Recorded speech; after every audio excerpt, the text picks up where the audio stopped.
सायलीच्या घरात मस्त सुरू होतं. सायलीचे एक्झाम चालू होते. तिला कधी आदी तर कधी अभय, कधी अर्जुन सोडून द्यायचे आणि घ्यायला पण जायचे. सायलीचा शेवटचा पेपर असतो आणि अर्जुन ऑफिसच्या कामासाठी अमेरिकेत जाणार होता, म्हणून सायली नाराज होती. लवकरच त्यांच्या लग्नाला 1 वर्ष होणार होतं. सायली नाराज असते म्हणून ती अर्जुनसोबत बोलत नाही. अर्जुन तिला समजावण्याचा प्रयत्न करत असतो, पण सायली काहीच ऐकत नाही. अर्जुन तिच्याजवळ जाऊन तिचा चेहरा हातात घेतो आणि म्हणतो, बच्चा, मी लवकर येण्याचा प्रयत्न करेल. प्लीज तुझ्या अर्जुनला समजून घे आणि तुझा असं नाराज झालेला चेहरा अजिबात चांगला दिसत नाही. माझं ऑफिसचं खूप महत्त्वाचं काम आहे. ते झालं की मी लवकरच निघण्याचा प्रयत्न करेल. आणि अजून एक, मी तुला एक गिफ्ट आणलं आहे. आणि तिच्या हातात एक मस्त टेडी देतो. सायलीला टेडी खूप आवडतो. अर्जुन तिला म्हणतो, तुझ्याजवळ मी नसेल ना तर या टेडीला जवळ घेऊन झोप, म्हणजे तुला वाटेल तुझ्या अर्जुन जवळच झोपले आहे. ती पण हसून त्याला मिठी मारते. अर्जुन तिला कपाळावर किस करत, चल मी निघतो, चला मी पण येते सोडायला. सायली प्लीज तू नको येऊस, तुला बघून माझा पाय नाही निघणार. आणि काळजी घे. आणि एक पेपर राहिला आहे, त्याचा नीट स्टडी कर, ओके. आणि तिला मिठी मारून खाली येतो. खाली येऊन आजीच्या रूममध्ये जातो. आजीला मिठी मारून नमस्कार करतो आणि म्हणतो, माझ्या सायलीची काळजी घे. हो रे अर्जुन, काळजी करू नकोस. आजीला भेटून बाहेर येतो. आई बाबांना नमस्कार करतो. आई बाबा पण त्याला म्हणतात, काळजी घे आणि आम्हाला नाही फोन केला तरी चालेल, पण तुझ्या बायकोला रोज आठवणीने फोन कर. आईचे बोलणे ऐकून अभय आणि आदी हसतात. सायली लाजून रूममध्ये पळून जाते. अर्जुनला जायची अजिबात इच्छा नसते. एवढ्या दिवस तो सायलीपासून एकटा कसा राहील म्हणून त्याचं मन नसतं जायचं. त्याला सायलीला भेटायचं असतं म्हणून तो म्हणतो, माझा मोबाईल रूममध्ये राहिला आहे, तो मी घेऊन येतो. सायली आधीच रूममध्ये असते. तो येतो आणि सायलीला मिठी मारतो आणि तिच्या ओठांवर त्याचे ओठ टेकवतो. बराच वेळ किस करत असतो. थोड्या वेळाने बाजूला होतात. आय लव्ह यू सायली, आणि तो निघून जातो. अर्जुन घरात नसल्यामुळे सायली नाराज राहायची. आदी आणि अभय तिच्यासोबत मस्ती करायचे. सायली पण त्यांच्यासोबत मस्ती करायची. आज सायलीचा शेवटचा पेपर होता. पेपर देऊन तिच्या फ्रेंडसोबत पाणीपुरीची पार्टी एन्जॉय करते आणि घरी येते. आज शेवटचा पेपर होता म्हणून आदी बाहेर जाण्याचा प्लॅन करतो. अभय, सायली, पूनम, राकेश आणि विनीत पण असतात. मस्त बाहेर एन्जॉय करतात आणि तिथंच ठरवतात, मूव्ही कधीचा पाहिला नाही तर जायचं का. सगळे पण हो म्हणतात आणि आतमध्ये जातात. तोच सायली कुणाला तरी ढळकते. तोच अभय तिला सावरतो आणि समोरच्या व्यक्तीला बघून अभयला राग येतो आणि तो रागातच त्या व्यक्तीकडे बघून सायलीला म्हणतो, चल. ते दोघे आत जातच होते की ती व्यक्ती पुन्हा आवाज देते आणि त्याच्याजवळ येते. अभय, मला बोलायचं आहे तुझ्याशी. अभय म्हणतो, पण मला तुझ्याशी बोलायचं नाही आहे. तोच ती व्यक्ती सायलीकडे पाहते आणि तिला म्हणते, सॉरी, माझ्यामुळे तुम्हाला धक्का लागला, सॉरी. सायली पण तिला म्हणते, इट्स ओके. तोच समोरील व्यक्ती सायलीसमोर हात करते आणि म्हणते, हॅलो, मी माधवी. सायली पण तिच्या हातात हात देऊन म्हणते, हॅलो, मी सायली. सायली, तू खूपच सुंदर दिसते. सायली तिला थँक्यू म्हणते. तोच आदी त्यांना आवाज देतो. अभय सायलीला म्हणतो, तू आदीकडे जा. सायली माधवीला बाय बोलून निघून जाते. अभय माधवीकडे रागाने पाहतो. माधवी त्याला म्हणते, तू लग्न केलंस आणि मला सांगितलं नाही. अभय तिला रागात म्हणतो, तुला सांगायला तू कोण आहे माझी, आणि निघून जातो. अभयचा पडलेला चेहरा बघून सायली त्याला काही विचारत नाही. सगळे मूव्ही एन्जॉय करत असतात, पण सायलीला अर्जुनची आठवण येत होती. मस्त मूव्ही एन्जॉय करून घरी येतात. सकाळी सायली उशिरा उठते कारण एक्झामचं टेन्शन नसतं. अर्जुनचा फोटो बघून म्हणते, अर्जुन कधी येणार तुम्ही, तुमची बच्चा तुमची वाट पाहते. आणि खाली निघून जाते. आज सायलीला काहीच काम नसतात म्हणून ती घराची साफसफाई करत असते. आदीला एक एक वस्तू मागत असते, झाडू दे, कापड दे. आदी वैतागत तिला म्हणतो, सायली तुझं काय सुरू आहे, हे दे ते दे, आता तुझ्या हाताने घे, मी नाही देणार. सायली त्याला म्हणते, तुझ्याकडे बघून वाटत नाही तुला पेशंटला चांगली ट्रीटमेंट देत असेल. इथे मला वस्तू द्यायला कंटाळा करतोय तर पेशंटला इंजेक्शन द्यायला पण कंटाळा करत असेल. आदी तिच्याकडे रागात बघतो. सायली त्याला म्हणते, पिसाळलेल्या बैलासारखा बघू नकोस, जा ती शिडी घेऊन ये, मला फॅन साफ करायचा आहे. आदी तिच्यासमोर हात जोडत म्हणतो, आणतो, आणि शिडी घेऊन येतो.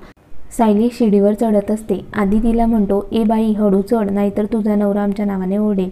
हे माझ्या नवऱ्याला काहीच बोलायचं नाही, जा तुझं काम कर आणि मला पण करू दे. साफसफाई करता करता दोघंही बोलत असतात. बोलता बोलता सायलीचा पाय सरकतो आणि ती खाली पडते. सायली जोरात ओरडते. तसा अर्जुन तिला दोन्ही हातात पकडतो. सायली विचार करते, मी अजून पडली कशी नाही. म्हणून डोळे उघडते तर ती अर्जुनच्या हातात असते. अर्जुनला बघून तिला आनंद होतो. पण अर्जुन खरंच आले का की मी स्वप्न पाहते आणि तिच्या हाताला चिमटा घेते. आणि म्हणते, अर्जुन तुम्ही आलात? हो मी आलो, पण तुझं लक्ष कुठे होतं? आता पडली असतीस ना. अर्जुन काय बोलते तिचं लक्षच नसतं. ती एकसारखी त्याच्याकडे पाहत असते आणि समोर उभा असलेला आदी त्यांना बघून हसत असतो. अर्जुन तिला खाली उतरवतो. तिचं लक्ष आदीकडे जातं तर तो हसत असतो. सायली त्याला म्हणते, तू का हसतोय? आदी म्हणतो, असंच.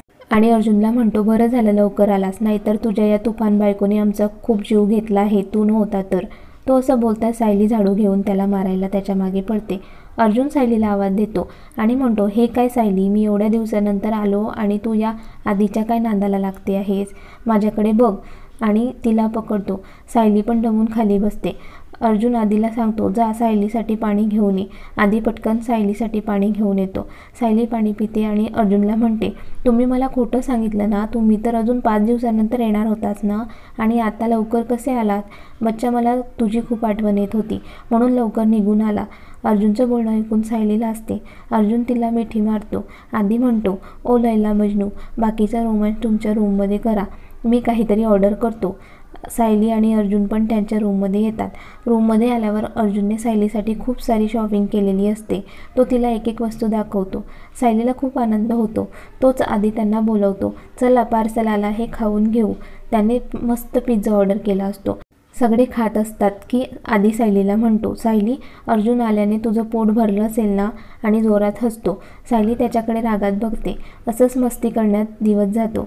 रात्री अर्जुन, अभय आणि आदी गार्डनमध्ये बसलेले असतात. अर्जुनने त्यांच्यासाठी वेगवेगळ्या वाईनच्या बॉटल्स आणलेल्या असतात आणि तिघेही पीत गप्पा मारत असतात. तोच तिथे सायली येते आणि अर्जुनला म्हणते, अहो तुमचं झालं का? आदी तिला म्हणतो, अगं त्याला त्यांच्या भावासोबत पण एन्जॉय करू दे ना, तुला करमत नाही आहे का त्याच्याशिवाय? आदी, तू तर माझ्याशी बोलूच नको, सकाळचं माझं डोकं खात आहे. एवढ्या दिवसानंतर आमच्यासोबत बोलतो आहे तर तुला काय होतं आहे सायली? आदी आणि सायलीचं भांडण चालू असतं. अर्जुन आणि अभय त्यांना हसत असतात. अर्जुनला हसताना बघून सायलीला राग येतो. ती अर्जुनला जोरात ओरडून म्हणते, आज तुम्ही रूममध्ये यायचं नाही, त्याच्यासोबतच राहायचं. आणि ती पाय आपटत निघून जाते. सायली असं बोलल्यामुळे अर्जुनचा चेहरा उतरतो. त्याचा उतरलेला चेहरा बघून अभय आणि आदी हसतात. अर्जुन उठून अभय आणि आदीला मारायला जातो. आदी आणि अर्जुन पळतच घरात येतात. अर्जुन सायलीला रूममध्ये जाताना दिसते. तोच अर्जुन तिचा हात पकडून तिला थांबवतो. सॉरी ना बायको, माझ्याशी बोलू नका. असं नको ना वागू सायली, मी किती दिवसांनी आलो आहे आणि तू अशी वागतेस का माझ्याशी? सायली त्याला धक्का देऊन पुढे जातच असते की अर्जुन तिचा हात पकडतो आणि तिच्या कानात म्हणतो, सायली, मला तुझ्याशिवाय झोप नाही लागत. ऐक ना बच्चा. अर्जुन तिला समजावण्याचा प्रयत्न करत असतो पण सायली काही ऐकत नाही आणि रूममध्ये निघून जाते. अर्जुन अभय आणि आदीकडे रागात पाहत असतो आणि हे दोघं हसत असतात आणि त्यांच्या रूममध्ये जायला निघतात. अर्जुन म्हणतो, तुम्ही माझ्यासोबत इथे बाहेर झोपायचं आहे. माझ्या बायकोला माझ्यापासून लांब केलं ना, मग तुम्हीही शिक्षा भोगा. ते तिघेही हॉलमध्येच झोपतात. सकाळी सायली खाली येते. आई बाबा आधीच हॉलमध्ये उभे असतात. अर्जुन, अभय आणि आदीला बघत सायली पण आईबाबांजवळ येते आणि या तिघांना वाकडं तिकडं झोपलेलं बघून सायलीला हसू येतं. पण ती हसू दाबत तिचं काम करायला जाते. आई जोरात आवाज देते तसं तिघे उठतात. आई त्यांना विचारते, तुम्ही हॉलमध्ये का झोपलाय? आई, झोपू दे ना गं, आज सुट्टी आहे. हो मामी, झोपू दे ना थोडा वेळ. आणि तुम्ही तुमच्या रूममध्ये न झोपता इथे हॉलमध्ये का झोपला आहे? अर्जुन आईला म्हणतो, ते तुझ्या सुनेला विचार. तुम्ही सायलीचं नाव का घेत आहे? ती तर आताच तिच्या रूममधून आली आहे. तुम्ही उठा लवकर, नाहीतर मी काठीच आणते आता.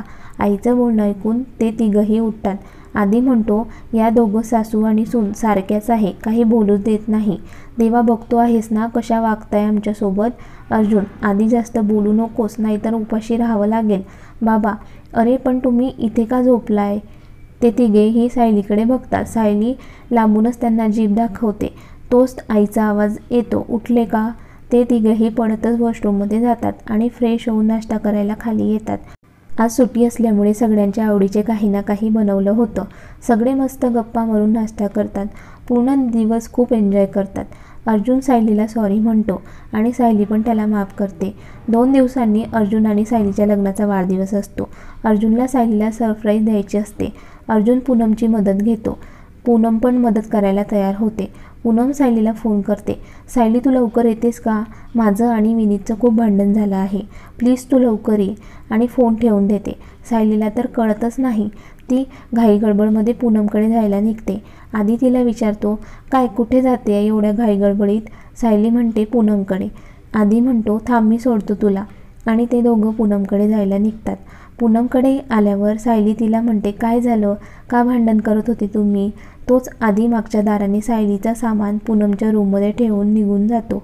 पूनम, अगं आमचं भांडण झालं होतं, पण आमची दोघांचीही चूक होती म्हणून आम्ही सॉल्व्ह केलं. आता ठीक आहे सगळं. अगं उद्या विनीतच्या मैत्रिणीचे लग्न आहे, तर मी जायला नाही म्हणत होते म्हणून आमचं भांडण झालं होतं. मला कोणीच सोबत नव्हतं ना, म्हणून मी नाही म्हणत होते. पण आता तू आली आहेस तर मला सोबत पण होईल तुझी. सायली तिला म्हणते, मी काय करू तिथे येऊन? आणि असंही ते लग्न विनीतच्या मैत्रिणीचे आहे, मी तर ओळखतही नाही. पूनम तिला म्हणते, हे बघ सायली, तू माझ्यासोबत येणार नशील तर मी आताच विनीतला फोन करून सांगते मी लग्नाला येणार नाही. आणि तिचा फोन हातात घेऊन विनीतला फोन लावणारच तो सायली म्हणते, मी येईल तुझ्यासोबत लग्नाला, उगाच माझ्या भावाला त्रास नको देऊस. सायलीचे बोलणे ऐकून पूनमला हसू येते. बरं चल, आपण फेशियल आणि मेहंदी पण काढून घेऊ. अगं पूनम, तू कर ना, मला नाही करायचं फेशियल आणि ते मेहंदी. कर ना गं, असं काय करतेस? बघ घरातली कामं करून तुझा चेहरा कसा झालाय. फेशियल केलं की मस्त दिसशील. सायली पण विचार करून हो म्हणते. फेशियल आणि मस्त मेहंदी काढते. तिच्या प्रश्नांची उत्तरे देऊन पूनमला आता कंटाळा आला होता. रात्री 12 वाजले. तिला वाटलं अर्जुन सगळ्यात आधी ॲनिव्हर्सरीचे विश करतील, पण अर्जुनचा फोन पण येत नाही आणि मेसेज पण येत नाही. म्हणून तीच अर्जुनला फोन करते, पण त्याचा फोन लागत नाही. सायलीला वाटतं रेंज इश्यू असेल म्हणून ती पण जास्त विचार न करता झोपून जाते.